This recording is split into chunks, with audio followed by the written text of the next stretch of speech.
England's throne once belonged to a man called Henry Bolingbroke, better known as Henry IV, the first king of the House of Lancaster. He fought, plotted, and dethroned Richard II to wear the crown himself.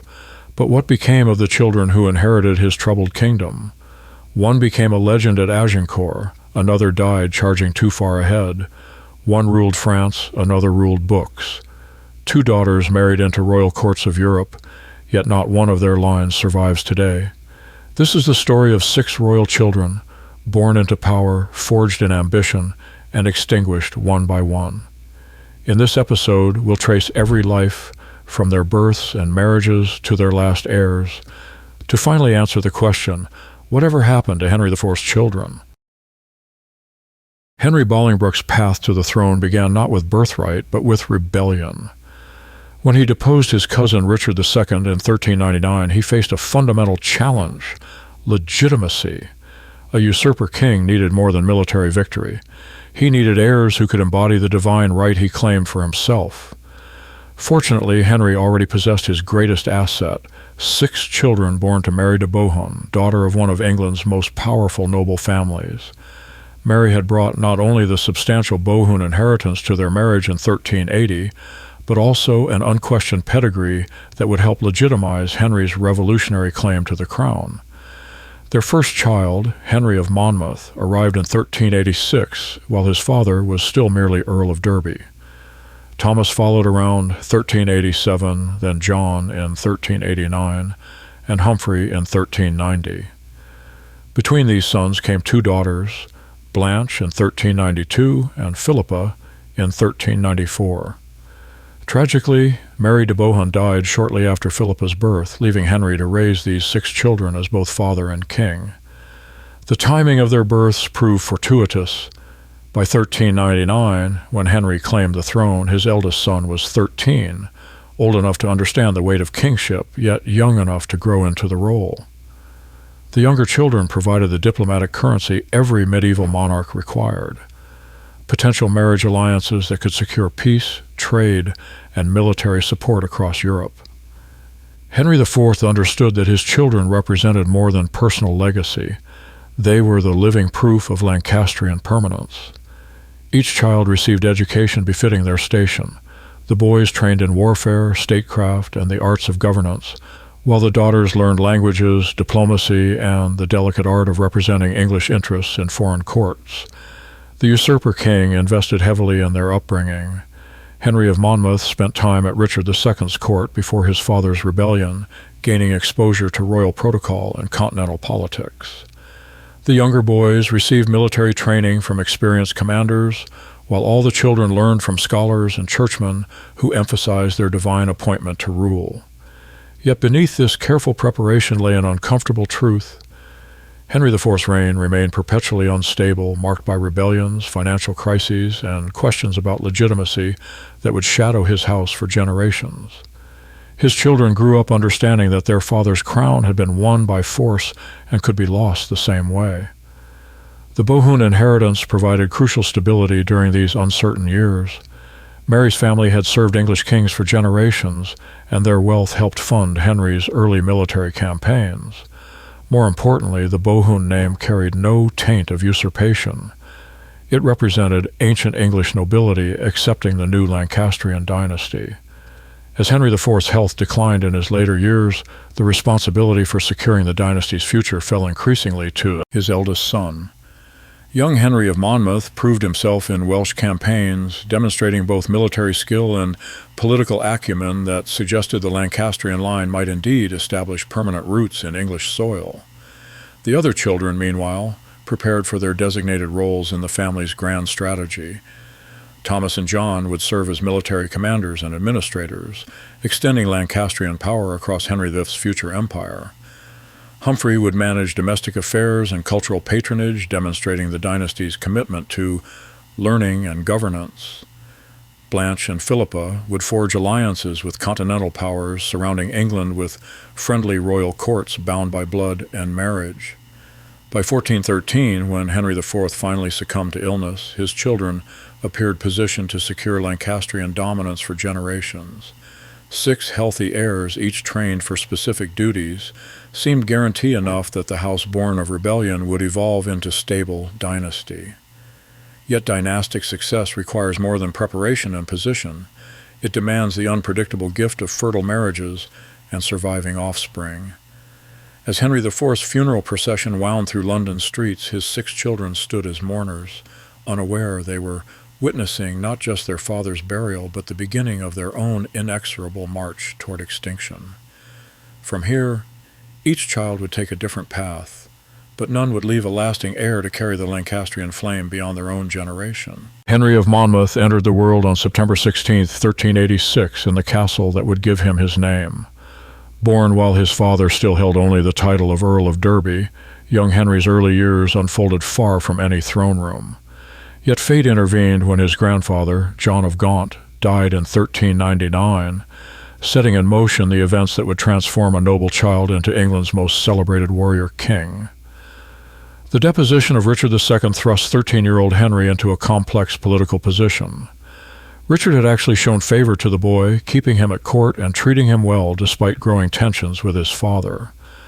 When Henry Bolingbroke claimed the crown, his eldest son found himself torn between personal loyalty to the deposed king and family duty to the usurper. This early exposure to political complexity would shape Henry's understanding of kingship throughout his life. His father wasted no time putting the young prince to work. By 1400, 14-year-old Henry was fighting Welsh rebels alongside experienced commanders, learning warfare, not from books, but from brutal campaign experience. The Welsh wars proved a harsh but effective education. Owen Glendower's rebellion taught Henry the complexities of guerrilla warfare, the importance of supply lines, and the political dimensions of military command. The defining moment of his youth came at the Battle of Shrewsbury in 1403. 17-year-old Henry stood beside his father as they faced Henry Percy, called Hotspur, and his rebel army. During the fierce fighting, an arrow struck the prince in the face, embedding itself dangerously close to his brain. Royal physicians worked for hours to extract the arrowhead without killing their patient. The wound left Henry with permanent scarring, but also with something more valuable: unquestioned credibility as a warrior who had bled for his crown. As Henry IV's health deteriorated through the 1410s, court politics grew increasingly complex. The king suffered from what chroniclers described as a leprosy-like condition that left him weak and sometimes incapacitated. Prince Henry gradually assumed more responsibility, but their relationship grew strained. The prince favored aggressive military action in France, while his ailing father preferred cautious diplomacy. Their disagreements became so public that rumors spread of the prince plotting to seize power prematurely. These tensions resolved only with Henry IV's death on March 20th, 1413. At 26, Henry V inherited not just a crown, but a kingdom exhausted by internal conflict and financial crisis. His response would define both his reign and his historical legacy. Henry's transformation from rebellious prince to focused king surprised even his closest advisors. He abandoned his youthful companions, embraced strict personal discipline, and announced his intention to restore English glory through conquest of France. The legal justification came through his great-great-grandmother, Isabella of France, a distant claim, but one that provided enough pretext for war. The Agincourt campaign of 1415 represented more than military adventure. It offered Henry the chance to unite his fractured kingdom behind foreign conquest. The army that sailed for France included former rebels fighting alongside loyal nobles, all bound together by the promise of French gold and glory. The siege of Harfleur proved more difficult than expected, costing Henry both time and men to disease. By October, his reduced army faced a seemingly impossible situation, trapped in northern France with a massive French army blocking their path to Calais. Many commanders advised surrender or negotiation. Instead, Henry chose to fight. On October 25, 1415, near the village of Agincourt, English longbowmen and dismounted men-at-arms faced the flower of French chivalry. The battle lasted only a few hours, but its outcome resonated across Europe. French casualties numbered in the thousands. English losses remained minimal. Henry had achieved the impossible, a victory so complete that it seemed divinely sanctioned. Agincourt transformed Henry from usurper's son into legendary king. European courts that had questioned Lancastrian legitimacy now sought alliance with England's warrior monarch. The victory also provided leverage for Henry's ultimate goal, recognition as rightful heir to the French throne. The Treaty of Troyes in 1420 represented the pinnacle of Henry's achievement. Charles VI of France, worn down by civil war and mental illness, acknowledged Henry as his heir and sealed the agreement by offering his daughter Catherine of Valois in marriage. The union promised to unite the English and French crowns under Lancastrian rule. Henry and Catherine's wedding in June 1420 marked a moment of triumph that seemed to guarantee Lancastrian permanence. When their son was born at Windsor Castle on December 6, 1421, the infant represented not just the future Henry VI, but the embodiment of Henry V's impossible dream, a child who would inherit both England and France. Yet even as Henry celebrated his son's birth, the strain of maintaining his dual monarchy was taking its toll. Constant campaigning, endless negotiations, and the pressure of governing two kingdoms aged the young king rapidly. In May 1422, while besieging Meaux, Henry fell ill with what chroniclers described as a fever. Possibly dysentery, the common killer of medieval armies, Henry V died at Vincennes on August 31, 1422, just 2 months before his 35th birthday. His final moments were spent not in despair, but in careful preparation for his infant son's future. He appointed his brothers John and Humphrey as regents, established a council structure for governing during a minority, and extracted promises that his French conquests would be maintained until Henry VI came of age. The irony of Henry V's legacy became apparent within a generation. The man who had secured England's greatest military triumph and seemingly established permanent Lancastrian dominance left behind only one child, a 9-month-old baby who would grow up to lose everything his father had won. Henry VI inherited both crowns, but possessed none of his father's military genius or political skill. The French territories slipped away piece by piece, while England descended into the civil wars that would ultimately destroy the Lancastrian dynasty. Henry VI's own death in 1471, almost certainly murdered in the Tower of London, marked the extinction of Henry V's direct line. The legendary king of Agincourt had achieved immortal fame but dynastic failure. His name would echo through English literature and national memory for centuries, yet not one drop of his blood flows in any royal line today. Henry V's greatest victory became his ultimate defeat. He had won 2 kingdoms but failed to secure the one legacy that truly mattered to a medieval king: surviving heirs to inherit his crown. Born around 1387, Thomas of Lancaster entered the world as Henry IV's second son, destined from birth to play a supporting role in the Lancastrian dynasty. Yet his position as spare heir granted him freedoms his elder brother never enjoyed, and responsibilities that would ultimately cost him his life. Thomas grew up in his brother's shadow, but not in his father's neglect. Henry IV recognized that effective kingship required trusted lieutenants, and his second son showed early promise as a military commander.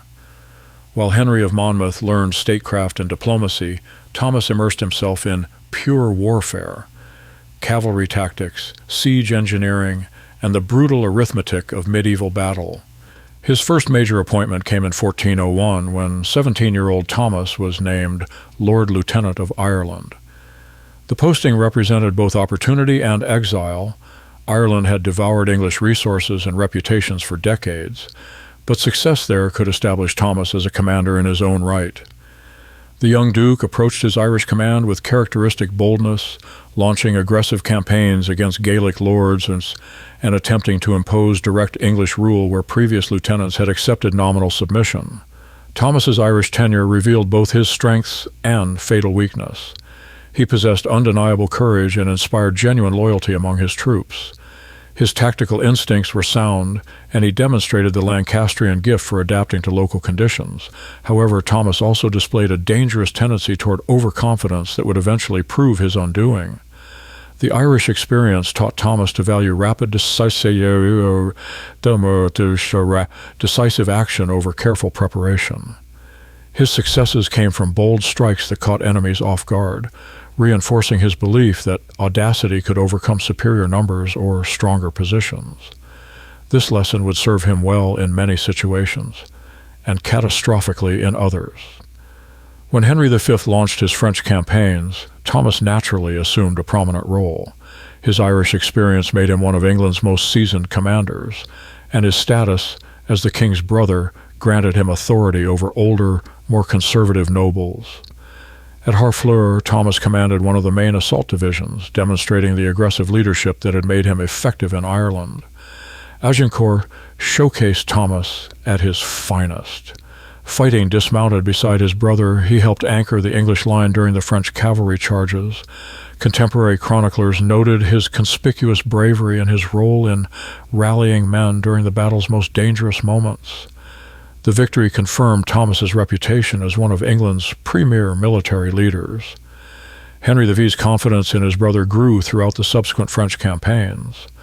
While John of Lancaster managed diplomatic and administrative matters, Thomas handled the purely military aspects of conquest. He led the siege operations that captured key Norman strongholds, commanded the advance guards that pushed deeper into French territory, and served as Henry's primary tactical advisor during complex operations. The Treaty of Troyes in 1420 created new opportunities for Thomas's ambitions. As Henry V prepared to rule a dual monarchy, he needed trusted lieutenants to maintain English control over newly conquered territories. Thomas received command of English forces in northern France, with particular responsibility for defending the crucial corridor between Normandy and Paris. By 1421, Thomas had established himself as the dominant English military presence in France. His headquarters at various Norman castles became centers of English power, and his reputation for swift, decisive action kept French resistance forces off balance. Local chronicles from this period describe Thomas as a commander who inspired both respect and fear. Respected for his fairness to surrendering enemies, feared for his ruthless pursuit of those who continued resistance. Yet Thomas's greatest strength had become his greatest vulnerability.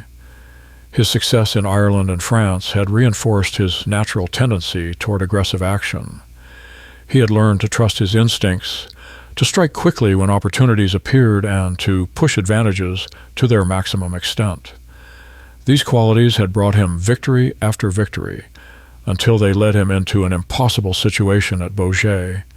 The Battle of Beaujeu on March 27, 1421 began as a routine reconnaissance mission. Thomas had received reports of French and Scottish forces gathering near the town, and he rode out with a small force to assess the threat. What he discovered was a larger enemy army than expected, but still one that appeared vulnerable to a sudden attack. A more cautious commander might have withdrawn to gather reinforcements. Thomas, however, saw an opportunity for another swift victory. The enemy forces appeared scattered and unprepared for immediate battle. His own troops, though outnumbered, were battle-tested veterans who had followed him through numerous successful engagements.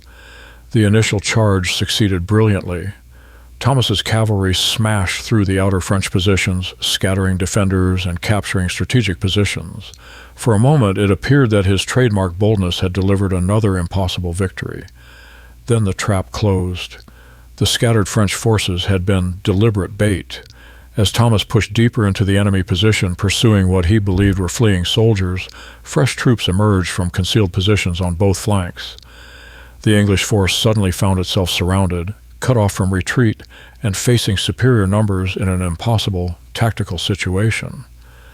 Thomas fought with characteristic courage during the desperate battle that followed. Contemporary accounts describe him rallying his men repeatedly, leading counterattacks that temporarily broke French encirclements, and refusing opportunities to surrender even when defeat became inevitable.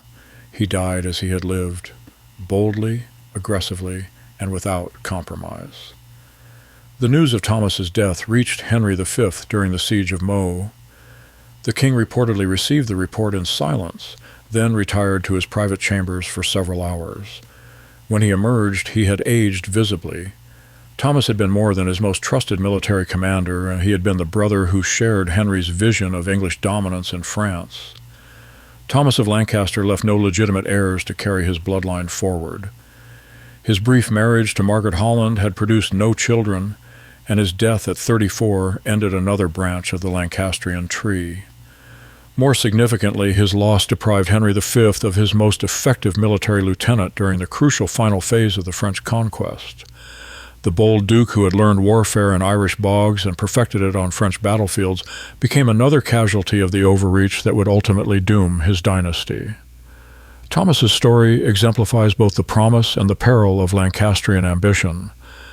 The same qualities that made the family great also made them vulnerable to the kind of catastrophic miscalculation that ended his life at Beaujeu. John of Lancaster, born in 1389, represented a different strain of Lancastrian character than his warrior brothers. Where Henry V embodied military genius and Thomas exemplified bold aggression, John developed into something equally valuable but less celebrated, the administrative backbone that made Lancastrian ambitions possible. From childhood, John demonstrated aptitude for detail, negotiation, and the complex logistics that supported royal government. While his older brothers learned to charge enemy lines, John mastered the arts of supply management, diplomatic protocol, and financial administration. Henry IV recognized these talents early, ensuring his third son received education in law, languages, and statecraft that would prepare him for a lifetime of service behind the scenes. John's first major responsibilities came during Henry V's French campaigns. While the king and Thomas commanded armies in the field, John managed the equally crucial tasks of maintaining supply lines, negotiating with allies, and ensuring that conquered territories remained under English control. His work lacked the glamour of battlefield victory, but without it, Henry VI's military triumphs would have remained temporary conquests rather than permanent acquisitions. The young duke's diplomatic skills proved particularly valuable during the complex negotiations that led to the Treaty of Troyes. John understood the delicate balance of interests that made Henry VI's recognition as French heir possible. Burgundian ambitions, Armagnac weaknesses, and Charles VI's incapacity all had to be carefully managed to achieve English objectives.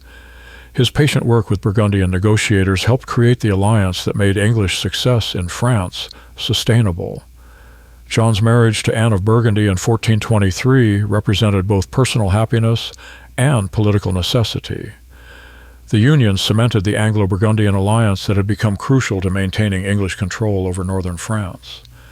Anne brought not only her family's political support but also extensive lands and revenues that helped fund continued military operations. When Henry V died in 1422, John faced the greatest challenge of his career. The new king, Henry VI, was only 9 months old, creating a regency situation that threatened to unravel everything his brother had achieved. English territories in France required constant military pressure to maintain, while domestic politics in England demanded careful management to prevent the kind of noble unrest that had plagued Henry IV's reign. John accepted appointment as regent of France with characteristic dedication to duty over personal ambition. The position offered enormous power, but also enormous responsibility. He would be held accountable for preserving Henry V's conquest while governing through a regency council that often disagreed on fundamental policy questions. His regency strategy focused on maintaining the Anglo-Burgundian alliance while gradually consolidating English administrative control over conquered territories. John established English-style governmental structures in Normandy and the Ile-de-France, appointed reliable administrators to key positions, and worked to make English rule seem legitimate and permanent to French subjects. The military situation required constant attention throughout John's regency. French forces, often supported by Scottish allies, launched regular attacks against English positions. Each assault had to be repelled not just to maintain territorial control, but to preserve the psychological advantage that Henry V's victories had created. John coordinated these defensive efforts while managing the complex logistics of maintaining English armies far from their home bases. John's administrative genius showed most clearly in his financial management during these difficult years. English rule in France was expensive. Armies required regular pay, fortifications needed constant maintenance, and local administrators demanded compensation for their loyalty. John developed innovative systems for extracting revenue from conquered territories while minimizing the tax burden on England itself. His diplomatic efforts extended far beyond the Burgundian alliance. John maintained correspondence with potential allies across Europe, from Italian city-states to German princes, always seeking to isolate France diplomatically while building support for English claims. His patient cultivation of these relationships helped prevent the kind of continental coalition that might have threatened English positions. The death of Anne of Burgundy in 1432, these represented both personal tragedy and political crisis for John. Their marriage had remained childless, but Anne's death threatened to weaken the crucial Burgundian alliance at a moment when French resistance was strengthening under the inspired leadership of figures like Joan of Arc.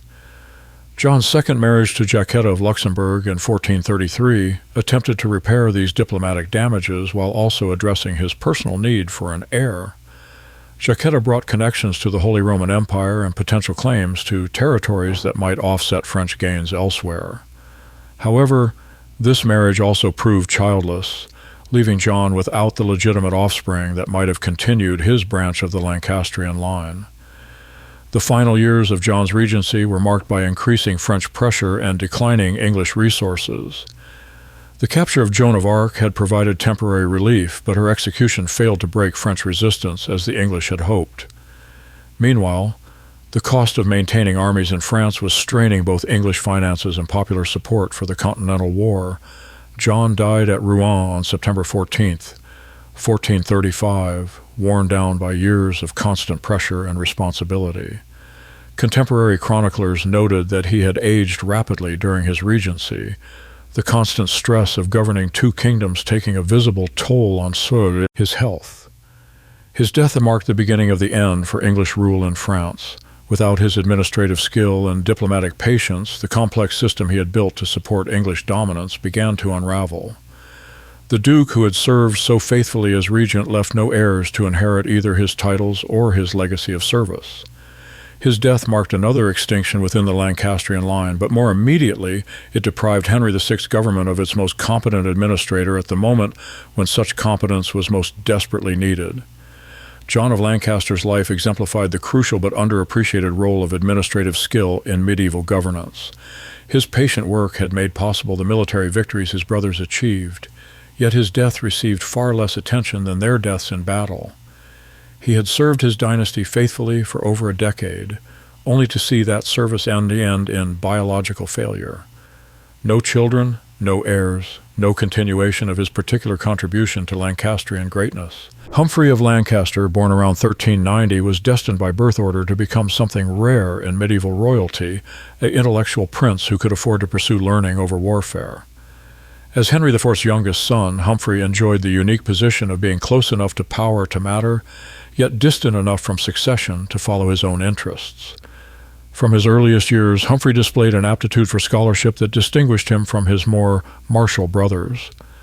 While Henry, Thomas, and John trained for military command, Humphrey immersed himself in classical literature, theological texts, and the emerging humanist writings that were beginning to filter into England from Italian universities. His tutors reported a youth who could debate theological fine points with learned clerics and who read Latin authors for pleasure rather than mere duty.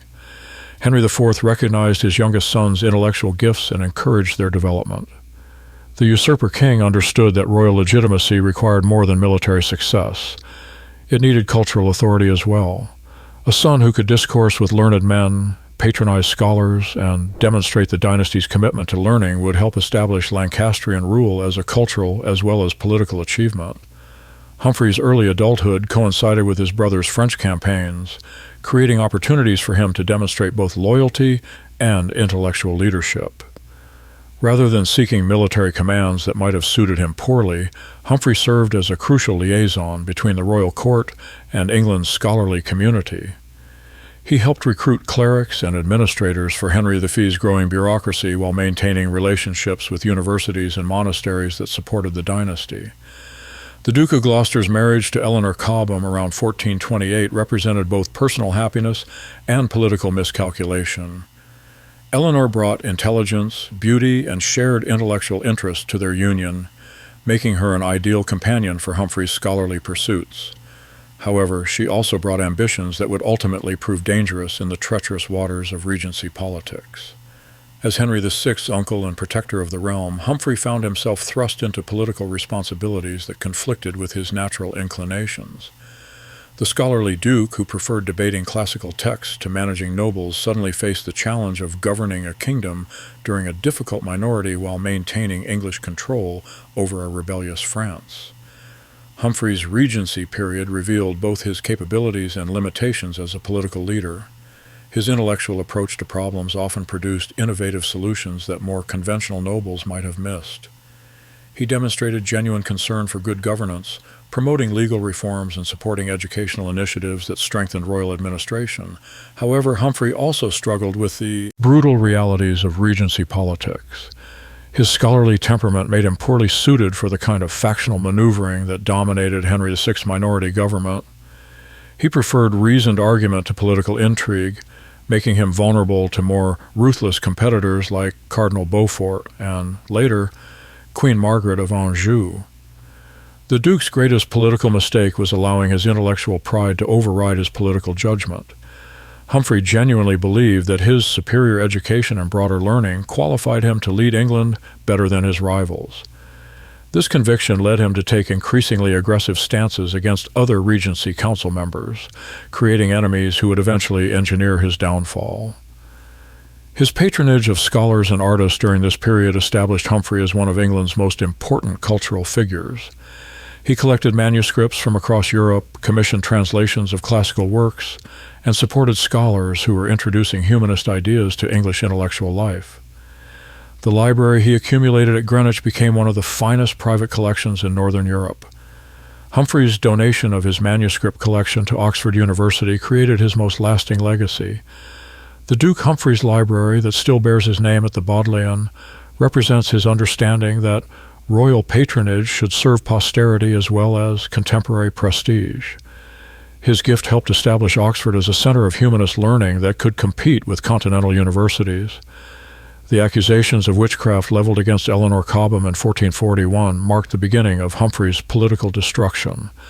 Whether Eleanor actually dabbled in necromancy or was simply the victim of political enemies remains unclear, but the charges provided Humphrey's rivals with the weapon they needed to attack him indirectly. Eleanor's conviction and imprisonment effectively ended Humphrey's marriage and severely damaged his political standing. The birth of Henry VI's son, Edward of Lancaster, in 1453 further marginalized Humphrey's position. As long as Henry VI remained childless, Humphrey retained some claim to eventual succession. The prince's birth pushed him further from the throne while simultaneously strengthening Queen Margaret's position within the Regency Council. Humphrey's arrest in 1447 came not through dramatic confrontation, but through the patient accumulation of charges by his political enemies. Accusations of treason were carefully constructed to make his defense difficult, while avoiding the kind of obvious injustice that might provoke popular sympathy. The scholarly Duke, who had spent his life in books and debates, found himself helpless against opponents who understood power better than justice. His death at Bury St. Edmunds on February 23, 1447, remains historically mysterious. Official reports claim natural death from stress and illness, but contemporary observers suspected poison or other foul play. The timing, just days after his arrest and before any formal trial, seemed too convenient for his enemies to be entirely coincidental. Humphrey left no legitimate children to inherit his titles or continue his bloodline. His marriage to Eleanor Cobham had proven childless, ending another branch of the Lancastrian tree. However, he did father at least one acknowledged illegitimate daughter, Antigone, whose descendants would carry a trace of his blood into subsequent generations, though without royal status or significance. The Duke of Gloucester's life exemplified both the possibilities and perils of intellectual pursuits in medieval politics. His scholarly achievements outlasted his political failures. The books he collected and the learning he patronized influenced English intellectual development for centuries. Yet his inability to navigate court intrigue effectively made him vulnerable to enemies who valued power over knowledge. Humphrey of Lancaster died as he had lived, surrounded by books rather than soldiers, defeated by political cunning rather than military force. His extinction represented the loss of the Lancastrian dynasty's most cultured voice, leaving Henry VI's court poorer in learning and wisdom at precisely the moment when both qualities were most desperately needed. Blanche of England was born in 1392 into a world that would give her just 17 years of life, yet those brief years would illuminate both the promise and fragility of medieval dynastic strategy.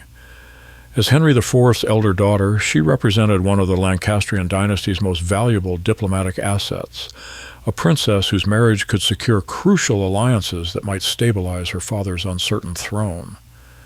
Her birth came during the final years of her mother's life, when Mary de Bohun was already worn down by bearing 6 children in rapid succession. Contemporary records suggest that Mary's health never fully recovered from Blanche's birth, foreshadowing the tragedy that would claim the young mother just 2 years later.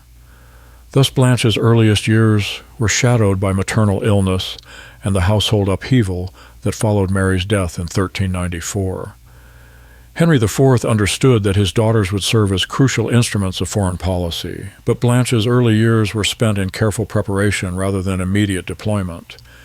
The usurper king needed time to establish his domestic position before risking his children in foreign courts that might prove hostile to Lancastrian interests. Blanche received the education appropriate to a princess destined for international marriage, languages, diplomatic protocol, household management, and the subtle arts of representing English interests while appearing to serve her future husband's family. The princess's tutors reported a child of quick intelligence and natural grace who adapted easily to the complex demands of royal etiquette. Blanche demonstrated particular aptitude for languages, mastering French and Latin while also acquiring some knowledge of German, a skill that would prove valuable when her marriage negotiations began in earnest. By 1400, as Henry IV's domestic position strengthened and his sons began to prove themselves in Wales and Ireland, the king could afford to pursue the diplomatic marriages that would help secure his dynasty's international standing. Blanche, now 8 years old, became the focus of negotiations with several European courts seeking alliance with England's new royal house. The successful conclusion of marriage negotiations with Louis III, Elector Palatine, represented a significant diplomatic victory for Henry IV. The Palatinate offered strategic value as a key territory within the Holy Roman Empire, while Louis himself brought personal qualities that made him an attractive partner for an English princess. Young, well-educated, and reportedly handsome, Louis appeared to offer Blanche both political utility and personal happiness. The marriage treaty signed in 1401 reflected careful diplomatic calculation on both sides. Henry IV gained a valuable ally positioned to influence imperial politics in England's favor, while Louis secured an alliance with a kingdom that was emerging as a major European power. The terms also protected Blanche's interests, ensuring she would receive substantial dower lands and guaranteeing her status within the Palatine court. Blanche's departure from England in early 1402, at age 10, marked both a personal tragedy and a diplomatic triumph. Royal daughters expected such separations, but the young princess was leaving behind everything familiar, her family, her language, her homeland, to serve interests larger than her personal happiness. Contemporary accounts describe emotional farewells as Blanche said goodbye to her brothers, not knowing she would never see most of them again. The wedding ceremony at Heidelberg Castle in July 1402 was designed to demonstrate both the splendor of the Palatine court and the honor being accorded to England's princess. Louis III spared no expense in creating festivities that would impress both his own subjects and the international observers who attended to witness the alliance. Blanche, now 10 years old, conducted herself with dignity throughout the elaborate proceedings that marked her transition from English princess to German noblewoman. The early years of Blanche's marriage appear to have been genuinely happy. Contemporary correspondence suggests that she and Louis developed real affection for each other, while her adaptation to Palatine court life proceeded smoothly. She quickly became fluent in German, established positive relationships with her new family members, and began to serve effectively as a cultural bridge between English and imperial interests. Blanche's political influence, though necessarily subtle, appears to have supported her father's diplomatic objectives. Letters from Palatine court observers note her careful advocacy for English positions during discussions of imperial policy, while her personal popularity helped improve general attitudes toward England among German nobles who had previously viewed Henry IV's regime with suspicion. The princess's pregnancy in 1408 represented both personal joy and political triumph. The child would embody the Anglo-Palatine alliance while providing Blanche with the heir who would secure her position within her adopted family. Contemporary medical knowledge offered little insight into the complications that could arise during childbirth, so the pregnancy was viewed with universal optimism by both families. Blanche's death in childbirth in 1409 at just 17 years old shocked both the Palatine and English courts. Her son, later known as Rupert the Englishman, survived but would grow up without the mother who might have guided his understanding of his dual heritage. The young princess who had served her dynastic purposes faithfully for 7 years was gone, leaving behind only memories of grace and duty fulfilled. The grief that followed Blanche's death was genuine and widespread.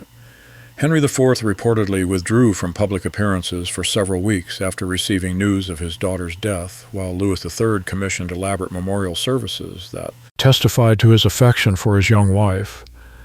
Even the imperial court, normally focused on larger political concerns, paused to acknowledge the loss of a princess who had represented hope for stronger Anglo-imperial cooperation. Rupert's own death in 1426, unmarried and without heirs, extinguished the last trace of Blanche's bloodline. The princess who had sacrificed her homeland to serve her father's diplomatic ambitions left no lasting legacy beyond the brief strengthening of relations between England and the Palatinate.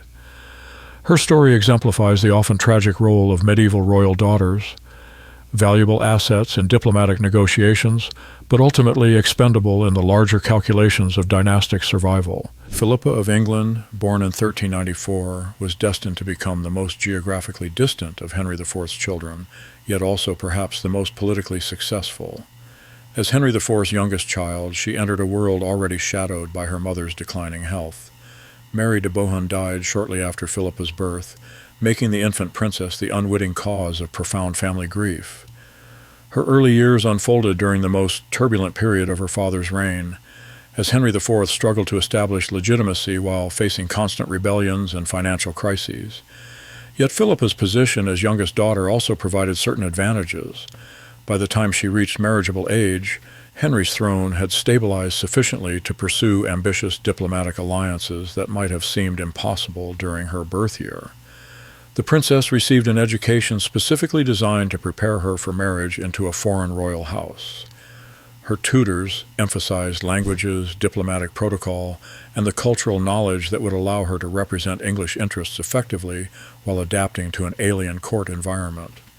Philippa demonstrated particular aptitude for political analysis, developing an understanding of dynastic relationships and territorial claims that would serve her well in the complex world of Scandinavian politics. Her marriage negotiations with Eric of Pomerania, King of Denmark, Norway, and Sweden represented Henry IV's most ambitious diplomatic venture.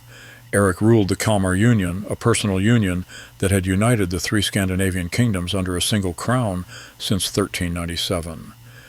An alliance with Eric offered England potential access to Baltic trade routes while creating a powerful northern counterweight to French influence in European politics. The marriage treaty concluded in 1406 reflected the high value both sides placed on the alliance. Henry IV agreed to substantial dowry payments while guaranteeing Philippa's status as queen of all three kingdoms. Eric, for his part, offered commercial privileges for English merchants and promised military cooperation against any enemies who threatened English interests. The terms suggested genuine optimism about the partnership's potential benefit. Philippa's journey to Denmark in 1406, at age 12, marked the beginning of an extraordinary chapter in both her personal life and Scandinavian history. Unlike her sister Blanche, who had traveled to a neighboring German court with similar cultural traditions, Philippa was entering a world that differed dramatically from anything she had known in England. The climate, customs, languages, and political structures of Scandinavia would require complete adaptation on her part. The wedding ceremony at Lund Cathedral in October 1406 was designed to demonstrate the Kalmar Union's power and sophistication to European observers. Eric spared considerable expense to create festivities that would honor his English bride while showcasing the wealth and cultural achievement of his United Kingdoms. Philippa, though only 12, conducted herself with remarkable composure throughout the elaborate proceedings. The early years of Philippa's marriage coincided with the most successful period of Eric's reign. The Kalmar Union appeared stable, trade revenues were increasing, and the three kingdoms seemed genuinely united under their shared monarch. Philippa quickly learned Danish and Swedish, established positive relationships with local nobility, and began to serve as an effective intermediary between Eric and his sometimes restive subjects. Her political acumen became particularly valuable as Eric increasingly focused his attention on territorial expansion in northern Germany. The king's frequent absences on military campaigns left Philippa to serve as his representative in governing the three kingdoms. Contemporary chronicles note her skill in managing the complex balance of interests that held the Kalmar Union together, suggesting she possessed genuine talent for the subtle diplomacy that successful regency required. Philippa's influence over domestic policy appears to have been consistently moderate and constructive. She advocated for reduced taxation on peasant farmers, supported improvements to urban infrastructure, and encouraged trade relationships that benefited all three kingdoms rather than favoring one at the expense of others. Her English perspective may have helped her recognize solutions that were less obvious to rulers embedded in traditional Scandinavian rivalries. The Queen's childless marriage became increasingly problematic as Eric's reign progressed and the Kalmar Union faced growing challenges. Without an heir to embody the union of the three kingdoms, Eric's authority rested entirely on his personal rule. Opposition nobles in each kingdom could argue that their traditional independence should be restored upon Eric's death, rather than accepting rule by foreign princes from the other kingdoms. Eric's deposition in 1439 created an impossible situation for Philippa. The rebellious nobles who overthrew her husband offered her the choice of remaining in Scandinavia under a new king or returning to England, but she chose a third path: retirement to a convent where she could maintain her dignity while avoiding the political complications that would arise from either option. Her final years at Vadstena Abbey demonstrated the religious devotion that had sustained her through decades of political uncertainty. Contemporary accounts describe a queen who had found peace in spiritual contemplation while maintaining correspondence with scholars and political figures across Europe. Philippa had learned to navigate the complex waters of Scandinavian politics with considerable skill, but her ultimate failure to produce an heir meant that her influence died with her. Philippa's death in 1430 marked the end of England's most distant royal connection. The queen, who had governed three kingdoms effectively for over 2 decades, left no children to continue her bloodline or maintain the Anglo-Scandinavian alliance that her marriage had created. Her story exemplifies both the possibilities and limitations of medieval diplomatic marriage. She had achieved genuine political success and personal adaptation, yet ultimately failed in the fundamental dynastic purpose that had brought her to Denmark. The Kalmar Union's collapse following Eric's deposition eliminated any lasting benefit from Philippa's decades of service. The alliance that Henry IV had hoped would provide England with a powerful northern partner disappeared along with the Queen, who had worked so diligently to maintain it. Philippa of England had traveled furthest from home, achieved the most independent political success, and ultimately left the least trace of her existence in subsequent European history. In the space of 3 generations, the House of Lancaster achieved the impossible and then lost everything. Henry IV had seized a crown through rebellion and civil war. His children had expanded that crown's reach across Europe, yet by 1471 not one legitimate descendant of the usurper king remained alive to claim his inheritance. The arithmetic of dynastic failure tells a stark story. 6 children born to Henry IV and Mary de Bohun, each carefully prepared for roles that would secure Lancastrian permanence, yet not one managed to establish a surviving bloodline. Henry V, the legendary victor of Agincourt, left only the unfortunate Henry VI, whose death in the Tower of London marked the extinction of the main Lancastrian line. Thomas died young at Beaujeu, leaving no heirs behind. John served faithfully as regent but died childless despite 2 marriages. Humphrey, the scholarly duke, produced no legitimate offspring and died under suspicious circumstances. Blanche perished in childbirth, her son dying unmarried 17 years later. Philippa governed 3 kingdoms but left no children to inherit her achievements.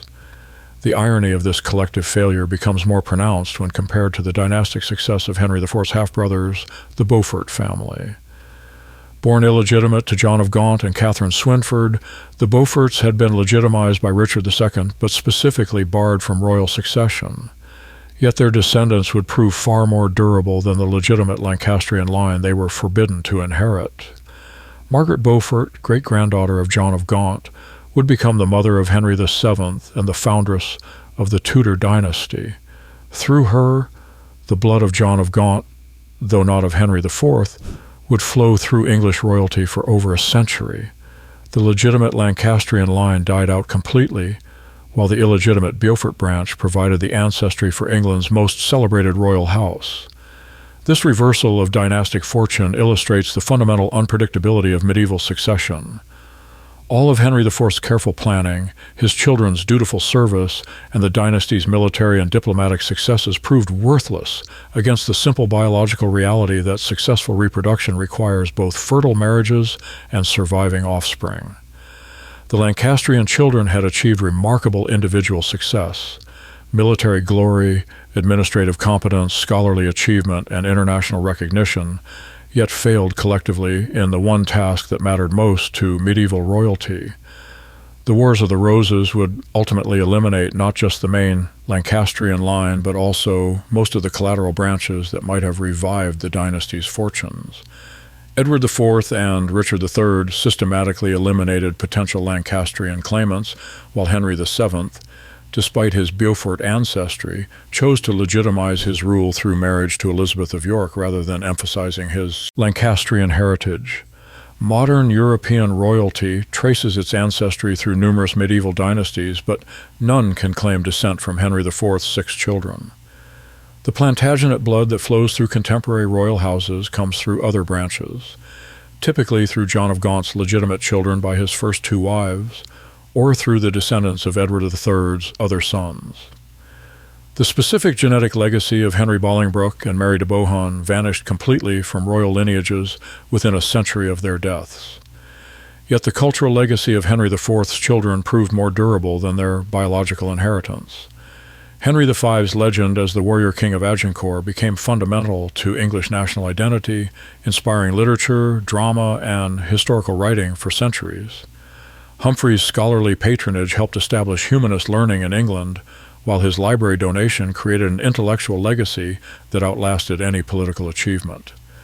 Even the shorter lives of Thomas, John, Blanche, and Philippa contributed to the broader story of English engagement with European politics during a crucial period of medieval history. The story of Henry IV's children reminds us that dynastic success requires more than individual excellence or even collective achievement. Medieval kingship demanded the unpredictable gift of biological continuation, and even the most carefully planned royal marriages could fail to produce the surviving heirs that alone could guarantee political permanence. In the end, the 6 children who had seemed to secure Lancastrian permanence became instead a meditation on dynastic fragility. Their collective extinction within 3 generations illustrates how quickly even the most powerful royal houses could disappear from history, leaving behind only memories, legends, and the sobering knowledge that blood alone provides no guarantee of survival. The House of Lancaster died not through military defeat or political failure, but through the quiet accumulation of childless marriages and early deaths that left no biological legacy to inherit the crown their father had won through rebellion. In the story of England's kings, Henry IV's children remind us that crowns may pass, but bloodlines vanish with surprising swiftness when fortune fails to provide the most fundamental royal necessity, surviving heirs